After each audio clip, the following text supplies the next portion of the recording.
के बारे में, किसी सामाजिक समूह के बारे में, किसी व्यक्ति के मन में, किसी सामाजिक समूह के बारे में, किसी व्यक्ति के मन में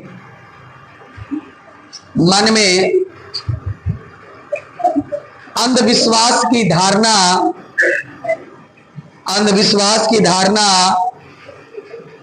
या पुरानी विचारधारा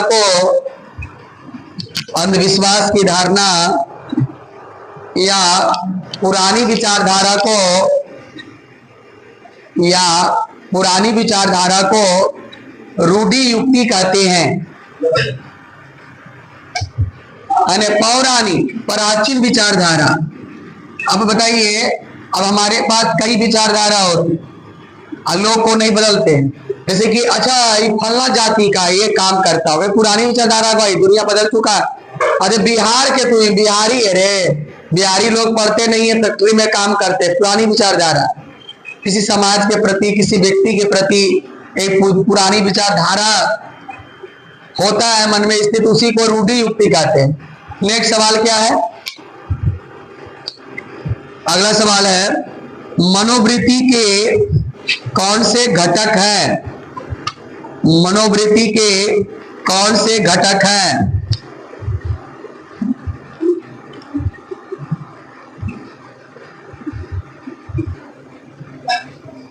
मनोवृत्ति के कौन से घटक हैं?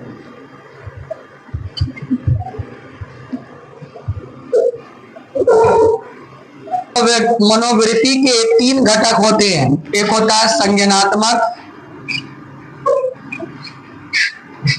एक होता है भावनात्मक, जिसे हम लोग संवेगिक बोलते हैं,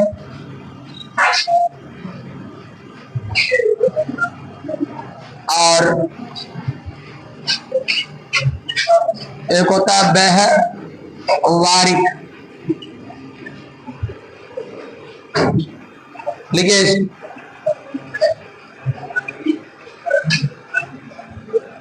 संज्ञानात्मक। मनोवृत्ति के 3 घटक होते हैं।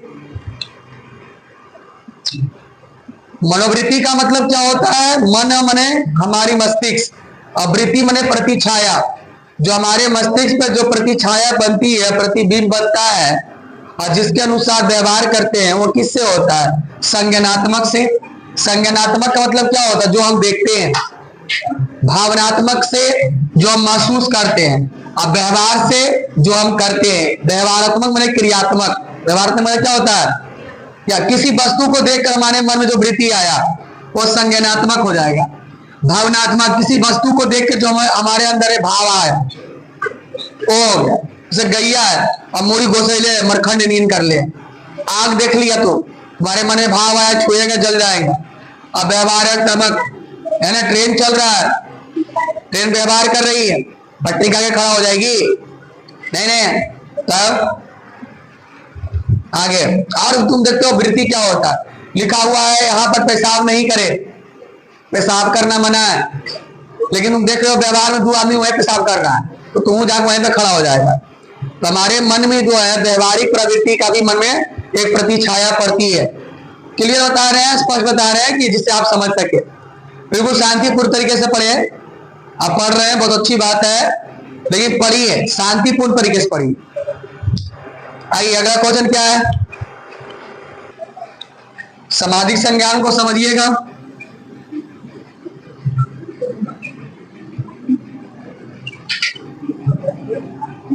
संज्ञान का होता है क्या? ग्रहण करना। संज्ञान का मतलब क्या होता है?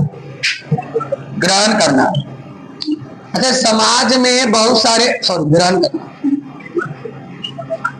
समाज में बहुत सारी प्रक्रिया होती है, और उन प्रक्रियाओं को हम देखते हैं, और देखकर अपने व्यवहारों में उसको क्या करते हैं? आश्रित करते हैं। एक, अब समाज में तुम किसी के यहाँ भोज खाने के लिए गया, खाना खाने के लिए गया, समाज में बैठते हो। अब बैठने के बाद क्या होता है? सब खाना खाते तो क्या कोई आदमी देखा है कि बीच में कोई उठ के चल जाता? नहीं जाता, सब एक साथ उठता है। क्यों? क्योंकि आप समाज में ऐसी क्रिया होता है और हम देख के सीखते हैं। लेकिन छोटा सा बच्चा जो समाज में तो दिल्ली में रहता है, जो बफर सिस्टम प्लेट लगे खाना खाया है, उसको बैठा दो पंगत, वो खैर पर उठ के जा सके, क्योंकि वो सामाजिक संज्ञान को ग्रहण ऐसा नहीं कर सके हैं, नहीं कर सके। और हमारे समाज में क्या होता है, जो जेठ होते हैं, जेठ का मतलब क्या होता है, जो बड़े होते हैं, जरा कहीं भैंसासुर है ना, और भैंसासुर जहां देखेंगे तो लोग आंचल तो डाल लेते हैं, और शहर तो औरतें जींस टॉप पहनती है, तो आंचल कहां से लाएगी। एक कहावत है कि आज के बच्चे को माँ का आंचल का प्यार नहीं मिलेगा, आज के बच्चे को माँ का आंचल का प्यार नहीं मिलेगा, क्योंकि जींस टॉप पहनने वाली माता आंचल कहां से लाएगी, है ना। तो भाई आज के तो वही बात है ना कि जो समाज में होता है उसी को हम लोग ग्रहण करते हैं, जो समाज में देखते हैं उसी चीजों को हम लोग ग्रहण करते हैं, और उसका एक प्रतिबिंब, उसका एक प्रतिछाया हमारी मस्तिष्क पर पड़ती है। यानी सामाजिक वस्तुओं से संबंध रखकर, जो सामाजिक वस्तुओं से संबंध रखकर सूचनाएं प्राप्त करता है, सूचनाएं प्राप्त करता है, जिससे उसके व्यवहारों में, जिससे उसके व्यवहारों में, जिससे उसके व्यवहारों में परिवर्तन होता है, जिससे उसके व्यवहारों में परिवर्तन होता है, व्यवहारों में परिवर्तन होता है, उसे सामाजिक संज्ञान कहते हैं, उसे सामाजिक संज्ञान कहते हैं।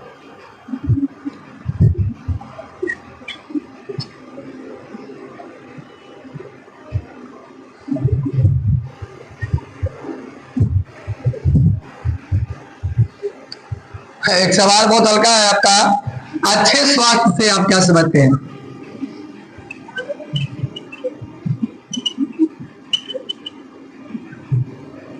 अच्छे स्वास्थ्य, अच्छा स्वास्थ्य, गुड हेल्थ क्या होगा, जब हम मानसिक और शारीरिक रूप से स्वस्थ हैं, सामाजिक रूप से व्यवहार करते हैं, वैसे स्वास्थ्य को क्या बोलेंगे, अच्छे स्वास्थ्य। ठीक है, अच्छे स्वास्थ्य से आप क्या समझते हैं, अच्छे स्वास्थ्य से आप क्या समझते हैं, अच्छे स्वास्थ्य से आप क्या समझते हैं।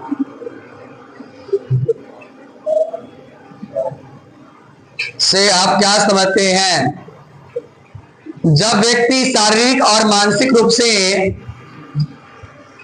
जब व्यक्ति शारीरिक और मानसिक रूप से, जब व्यक्ति शारीरिक या मानसिक रूप से,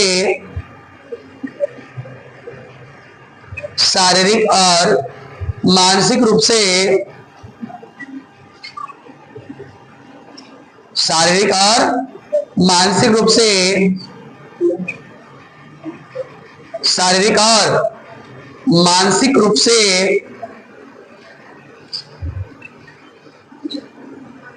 उचित व्यवहार करता है, उचित व्यवहार करता है, उचित व्यवहार करता है, उचित व्यवहार करता है, उसे अच्छे स्वास्थ्य कहते हैं, उसे अच्छे स्वास्थ्य कहते हैं। क्या कहते हैं, अच्छे स्वास्थ्य।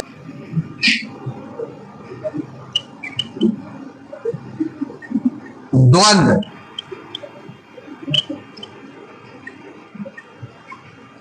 भाई ये द्वंद्व बड़ा खराब चीज है। जब एक ही माथा में दो विचार उत्पन्न हो जाए, करूं या ना करूं जब एक ही माथा में कई विचार हो जाए, द्वंद्व का मतलब दो, द्वंद्व चल रहा है, लड़ाई चल रहा है दो विचारों का, है ना। और उसमें व्यक्ति किसका खंडन करे, किसका खंडन ना करे, किसका पालन करे और किसका पालन ना करे, यह होता है द्वंद्व। क्या होता है, द्वंद्व होता है। लेकिन द्वंद्व से आप किसे कहते हैं, द्वंद्व किसे कहते हैं, लेकिन जब किसी व्यक्ति के मन में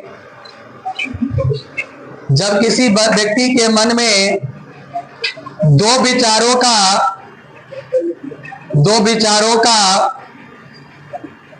संचरण हो, दो विचारों का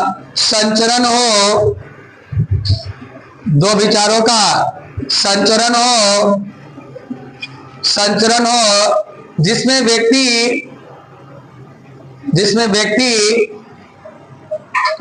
जिसमें व्यक्ति खंडन किस विचारों का करे, जिसमें व्यक्ति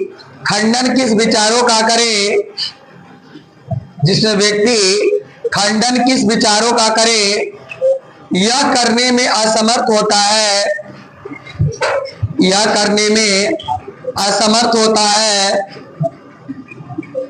यह करने में असमर्थ होता है, उसे द्वंद्व कहते हैं। तो कितना बढ़िया समझा दिए। द्वंद्व माने दो, द्वंद्व माने क्या होता है? दो विचारों का हमारे मस्तिष्क में चलना, दौड़ना क्या कहलाता है? द्वंद्व कहलाता है। क्या कहता है?